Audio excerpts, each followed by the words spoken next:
So there guys, this is how they decorate things or do things here in Bali.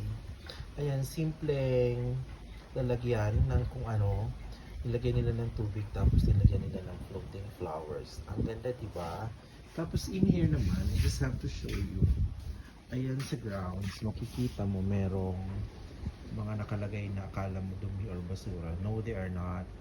They are offerings. So meron siyang mga a little bit of food, flowers, tapos incense. Ayan. And in here, you have like fruits in the table and incense.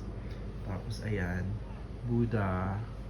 Tapos may mga fruits din and food. So that's how they do it in Bali.